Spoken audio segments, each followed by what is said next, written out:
नमस्कार। आज हम एक बहुत ही खास किताब पर चर्चा करने वाले हैं। स्वामी राम सुखदास जी की साधन सुधा सिंधु। स्वामी जी को जो जानते हैं उन्हें पता है कि कैसे उन्होंने हजारों बातों के जरिए गीता और भक्ति के गहरे ज्ञान को बहुत ही सरल आम भाषा में लोगों तक पहुंचाया है। तो आज हमारे पास इसी किताब से जुड़े कुछ खास अंश हैं जिन पर हम थोड़ी गहराई से बात करेंगे। हाँ, और जैसे इस किताब का नाम है साधन सुधा सिंधु, ये वाकई भक्ति और साधना का एक अमृत भरा सागर है। ये उन लोगों के लिए जो ईश्वर के रास्ते पर चलना चाहते हैं, उनके लिए एक गाइड जैसी है। ये बताती है कि इसके लिए क्या करना है, मन कैसा रखना है और रोजमर्रा की जिंदगी में मतलब कैसे चलना है। तो फिर देर किस बात की, चलिए गोता लगाते हैं सागर में और देखते हैं कि भक्ति के रास्ते पर चलने के लिए हमें कौन से मोती, कौन से सूत्र हाथ लगते हैं। अच्छा, तो सबसे पहले ये समझते हैं कि इस रास्ते की नींव क्या है, साधना का आधार, वो क्या बताया गया है इन अंशों में। यहाँ बात हो रही है 5 मुख्य स्तंभों की। श्रवण यानी सुनना, कीर्तन यानी गुणगान करना, स्मरण यानी याद करना, सेवा करना और समर्पण मतलब खुद को सौंप देना। हाँ, और ये देखना बड़ा दिलचस्प है कैसे ये पांचों चीजें मतलब हमारी अलग अलग इंद्रियों को, हमारे मन को, कामों को कैसे सीधे ईश्वर से जोड़ती हैं। सुनना कानों से जुड़ा है ना, कीर्तन वाणी से, स्मरण मन से, सेवा हमारे कर्मों से, और समर्पण सीधा हमारे दिल, हमारे भाव से। ये एक तरह से पूरे इंसान को साधना में शामिल करने का तरीका है। और इसी सिलसिले में गीता के 9वें अध्याय के 22वें श्लोक का जिक्र भी है। अनन्याश्चिन्तयन्तो माम ये जनाः पर्युपासते तेषां नित्याभ्युक्तानां योगक्षेमं वहाम्यहम्। इसका मतलब समझाया गया है कि जो लोग पूरी तरह से बिना किसी और सहारे के सिर्फ मेरा यानी ईश्वर का ही ध्यान करते हुए मेरी उपासना करते हैं, हाँ, उनकी जरूरतों को, उनकी देखभाल को मैं खुद उठाता हूँ। ये तो बहुत बड़ा भरोसा दिलाया जा रहा है। हाँ बिल्कुल, ये भरोसा ही तो असल में बुनियाद है। जी इसका गहरा मतलब यह है कि साधक का जो असली काम है वो है ईश्वर को याद करना, जी उनसे जुड़ना। जी जिंदगी की बाकी जरूरतें, चिंताएं वो ईश्वर पर छोड़ देनी है। यहाँ ये अनन्य शब्द बहुत मायने रखता है। जी मतलब किसी और का आसरा नहीं, बस परमात्मा पर ही पूरी तरह निर्भर हो जाना। जी। और भगवान का वादा है कि ऐसे भक्तों की जिम्मेदारी वो खुद लेते हैं। ये वाकई एक बहुत बड़ा आश्वासन है। तो ये तो हुई साधना की नींव की बात, सुनना, गाना, याद करना, सेवा और समर्पण, और साथ में ये अटूट भरोसा। पर इस रास्ते पर चलने के लिए एक साधक के अंदर क्या खूबियां होनी चाहिए, किन गुणों की जरूरत पड़ती है? हाँ, तो इसमें सबसे पहली और सबसे जरूरी चीज बताई गई है श्रद्धा, यानी विश्वास। जैसा गीता में भी कहा है, श्रद्धावान लभते ज्ञानम, मतलब श्रद्धा रखने वाले को ही ज्ञान मिलता है। ये तो सच है। बिना भरोसे के तो कोई भी रिश्ता, कोई भी सफर वो शुरू ही नहीं हो सकता। साधना के रास्ते पर तो ये और भी ज्यादा जरूरी होगा, है ना? बिल्कुल। श्रद्धा को तो साधना का बीज कहा गया है। जैसे बीज के बिना पौधा नहीं उग सकता, हाँ। वैसे ही विश्वास के बिना साधना शुरू ही नहीं हो सकती, पनप नहीं सकती। खासकर जब रास्ते में मुश्किलें आती हैं या कभी शक होता है, तब यही श्रद्धा ही है जो साधक को हिम्मत देती है, आगे बढ़ाती है। और श्रद्धा के बाद दूसरा गुण बताया गया है विनम्रता। अहंकार यानी मैं का भाव, इसे साधना की सबसे बड़ी रुकावट कहा गया है। गीता में भी कहा है विद्या विनय संपन्ने, कि जो ज्ञानी है वो विद्या के साथ साथ विनय मतलब विनम्रता से भी भरा होता है। पर आजकल तो अहंकार बहुत आम बात है, इसे इतनी बड़ी रुकावट क्यों माना गया है? इसलिए क्योंकि विनम्रता ही हमें सीखने के लिए तैयार करती है। जब हम विनम्र होते हैं तभी हम किसी की बात सुनने, समझने और अपनाने को तैयार होते हैं, चाहे वो गुरु हो, शास्त्र हो या कोई और। अहंकार वो दरवाजे बंद कर देता है। अच्छा। वो कहता है मुझे सब पता है, मैं ही सही हूं। जब ये भाव होता है तो ना तो हम अपनी गलतियां देख पाते हैं, ना ही ईश्वरीय कृपा को वो महसूस कर पाते हैं। विनम्रता हमें खाली करती है ताकि हम भर सकें। सही कहा। और इन दो मुख्य गुणों श्रद्धा और विनम्रता के अलावा और किन चीजों को जरूरी बताया गया है? दो और बातें हैं, सत्संग और वैराग्य। सत्संग यानी अच्छे, नेक और ज्ञानी लोगों का साथ, ऐसे लोगों के बीच रहना जो खुद ईश्वर के रास्ते पर चल रहे हों या उसकी बातें करते हों। इसे तो पवित्र अमृत जैसा कहा गया है। हाँ। और दूसरा है वैराग्य। वैराग्य अच्छा, पर वैराग्य का नाम सुनते ही कई बार लगता है कि सबको छोड़ छाड़ कर जंगल चले जाना, क्या यहाँ वही मतलब है? नहीं नहीं, यहाँ वैराग्य का मतलब थोड़ा अलग है। यहाँ मतलब है भक्ति तो करनी है, ईश्वर से तो जुड़ना है, लेकिन साथ साथ दुनिया की चीजों और सुखों में जो मन फंसा रहता है, जो आसक्ति होती है, अच्छा। उससे धीरे धीरे हटना है। ये चीजों को छोड़ना नहीं, बल्कि चीजों के प्रति जो पकड़ है, जो चिपकाव है, उसे छोड़ना है। सत्संग, वो समझ लीजिए पौधे के लिए खाद पानी जैसा है, जो हमारी श्रद्धा को बढ़ाता है, हमारे शक दूर करता है। और वैराग्य, वो मन की जमीन को साफ करता है, ताकि भक्ति का बीज ठीक से जम सके। अच्छा, तो जब साधक श्रद्धा, विनम्रता, सत्संग और वैराग्य जैसे गुणों को अपनाकर आगे बढ़ता है, तो क्या उसकी यात्रा में कुछ खास पड़ाव या मंजिलें भी आती हैं? इसे कैसे समझा जा सकता है? हाँ, साधना की इस यात्रा को समझने के लिए इसे 3 अवस्थाओं या कह लीजिए स्टेजेस में बांटा गया है। पहली है प्रारंभिक अवस्था। इसमें साधक ज्यादातर बाहरी चीजों पर ध्यान देता है, जैसे नियमों का पालन करना, रोज माला जपना, भगवान का नाम लेना, सत्संग में जाना। यानी ये एक तरह से नींव पक्की करने का समय है, जैसे स्कूल में शुरू में अनुशासन और रोज के काम पर जोर दिया जाता है। बिल्कुल बिल्कुल, जैसे मकान बनाने से पहले नींव मजबूत करनी होती है, वैसे ही साधना की शुरुआत में नियम, अनुशासन और अभ्यास ये बहुत जरूरी हैं। यहीं से आदत बनती है, मन सधता है। और इस पहली अवस्था के बाद फिर आती है मध्य अवस्था।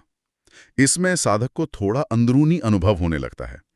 उसे ईश्वर में तन्मयता यानी मन का लगने लगना, डूबने लगना, वो महसूस होता है।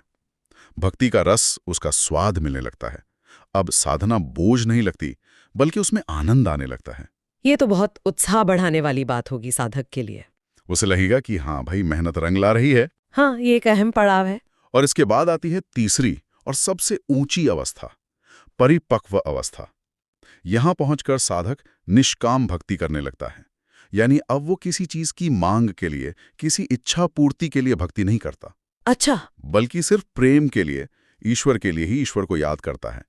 और इसी अवस्था में ईश्वर साक्षात्कार यानी ईश्वर का सीधा अनुभव, उनकी अनुभूति, वो संभव होती है। हाँ, पर ये समझना जरूरी है कि ये कोई एक दिन में या एक झटके में होने वाली चीज नहीं, बल्कि एक क्रमिक, धीरे धीरे आगे बढ़ने वाली यात्रा है। सही कहा।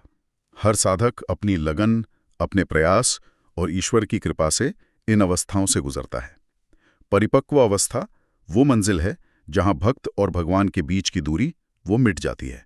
ये एक तरह से साधना की सफलता है। स्वामी जी जो ये सारी बातें कह रहे हैं, साधना की नींव, गुण, अवस्थाएं, क्या वो इनका आधार भी बताते हैं? क्या शास्त्रों से भी इन्हें जोड़ते हैं? हाँ, बिल्कुल। वो अपनी बातों को पुख्ता करने के लिए शास्त्रों का प्रमाण भी देते हैं। जैसे भागवत पुराण का एक श्लोक लिया गया है, तावत कर्माणि कुर्वीत न निर्विद्येत यावता मत कथा श्रवणादौ वा श्रद्धायावन न जायते। इसका क्या मतलब हुआ? ये सुनने में थोड़ा मुश्किल लग रहा है। हाँ, पर इसका मतलब बहुत गहरा और प्रैक्टिकल है।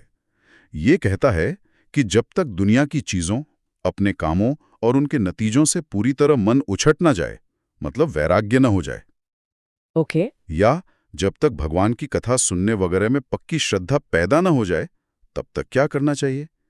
तब तक शास्त्र में बताए गए अपने हिस्से के कर्म करते रहना चाहिए, उन्हें छोड़ना नहीं चाहिए। अच्छा, तो ये कह रहा है कि जब तक मन पूरी तरह भक्ति में न लगे, तब तक भी अपने हिस्से के सही काम करते रहो। हाँ, ये एक तरह से कर्म योग और भक्ति योग को जोड़ता है। ये हिम्मत देता है कि भले ही अभी पूरा वैराग्य नहीं आया, पूरी श्रद्धा नहीं जगी, फिर भी कोशिश करते रहो, अपने काम ठीक से करते रहो, अभ्यास में लगे रहो। ये बहुत व्यवहारिक सलाह है। और गीता से भी कोई प्रमाण दिया गया है? हाँ, गीता का एक बहुत मशहूर श्लोक है, योगिनाम अपि सर्वेषां मद्गतेना अंतरात्मना श्रद्धावान भजति यो माम समय युक्त तमो मता। भगवान कृष्ण कहते हैं कि सभी तरह के योगियों में, चाहे वो ज्ञान योगी हो, कर्म योगी हो या ध्यान योगी हो, उन सब में भी सबसे श्रेष्ठ मैं उसे मानता हूँ जो श्रद्धा के साथ अपने मन को मुझ में लगाकर मेरा भजन करता है। अरे वाह! तो भगवान कृष्ण खुद भक्ति योग को यानी प्रेम और श्रद्धा से जुड़ने को सबसे ऊंचा दर्जा दे रहे हैं। हाँ, ये श्लोक सीधे सीधे भक्ति मार्ग की महिमा बताता है। ये दिखाता है कि ईश्वर को पाने के रास्तों में भक्ति का स्थान कितना महत्वपूर्ण है। ठीक है, तो ये सब सिद्धांत, ये शास्त्र की बातें तो समझ में आईं, लेकिन असली सवाल तो वही रहता है, इन्हें अपनी रोजमर्रा की जिंदगी में कैसे उतारें? आजकल की भाग दौड़ वाली लाइफ में ये सब कैसे मुमकिन है? क्या स्वामी जी ने इसके लिए कुछ प्रैक्टिकल तरीके भी सुझाए हैं? हाँ, बिल्कुल। स्वामी जी का जोर हमेशा व्यवहारिकता पर रहा है। उन्होंने साधना को सिर्फ ऊंची बातें या एकांत की चीज नहीं माना, बल्कि रोजमर्रा की जिंदगी में उतारने के तरीके भी बताए हैं। ये तो बहुत काम की बात होगी। क्या है वो तरीके? कुछ बहुत ही सरल और सीधे तरीके बताए हैं। पहला, रोजाना नाम जप करना। कोई भी भगवान का नाम जो अच्छा लगे, राम, कृष्ण, शिव, उसे रोज नियम से कुछ देर जपना। दूसरा, सुबह और शाम जब भी वक्त मिले थोड़ी देर ध्यान लगाने की कोशिश करना, मन को शांत करके ईश्वर को याद करना। नाम जप और ध्यान, ये तो सुने हैं। इन्हें कलयुग में आसान साधन माना जाता है ना? हाँ, नाम जप को बहुत सरल और असरदार माना गया है, और ध्यान मन को टिकाने और अंदर की तरफ मुड़ने में मदद करता है। ये दोनों ही साधना की नींव को मजबूत करते हैं। और क्या तरीके? तीसरा तरीका है परिवार, समाज, अपनी जिम्मेदारियों के बीच रहते हुए भी कोशिश करके अपने मन को भगवान से जोड़े रखना। ये नहीं कि सब छोड़कर बैठ जाना है, बल्कि काम करते हुए भी याद बनाए रखना। चौथा, हर काम को ये सोचकर करना कि ये भगवान का काम है, मैं तो बस एक जरिया हूं, और काम का नतीजा भी उन्हीं को सौंप देना। इसे ईश्वर अर्पण बुद्धि कहा गया है। यही बात मुझे बहुत खास लगती है। साधना को जिंदगी से अलग नहीं किया गया। घर परिवार में रहते हुए, अपनी नौकरी धंधा करते हुए भी साधना हो सकती है। ये ईश्वरार्पण बुद्धि तो कमाल की चीज है, अपने हर काम को ही पूजा बना लेना। हाँ, जब ये भाव आ जाता है कि मैं नहीं कर रही, ईश्वर करवा रहे हैं और उन्हीं के लिए कर रही हूं, तो काम बोझ नहीं बनता, बंधन नहीं बनता। वाह, ये तो कर्म को ही साधना बना देने जैसा है। और कोई तरीका? पांचवा सूत्र है नियमित रूप से सत्संग में जाना, यानी जहां अच्छी बातें होती हों, ईश्वर की चर्चा होती हो, वहां जाना। और अगर मुमकिन हो तो धर्म ग्रंथों को पढ़ना या सुनना। तो ये 5 सूत्र, नाम जप, ध्यान, मन को जोड़े रखना, काम को सौंपना और सत्संग या स्वाध्याय, ये दिखाते हैं कि साधना कोई बहुत मुश्किल या अलग थलग चीज नहीं, बिल्कुल नहीं। इसे अपनी रोज की जिंदगी का हिस्सा बनाया जा सकता है। बस जरूरत है तो लगातार करते रहने की। हाँ, निरंतरता मतलब रेगुलरिटी यहाँ बहुत जरूरी है। थोड़ा ही सही, पर रोज करना।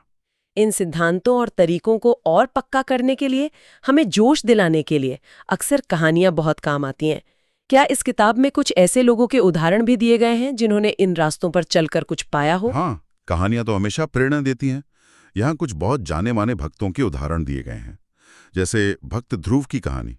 सिर्फ 5 साल की उम्र में अपनी सौतेली माँ की कड़वी बात सुनकर उन्हें इतनी चोट लगी कि वो घर छोड़ के जंगल चले गए। हाँ, और ऐसी कठोर साधना की कि भगवान को प्रकट होना पड़ा और उन्हें सबसे ऊंचा पद मिला।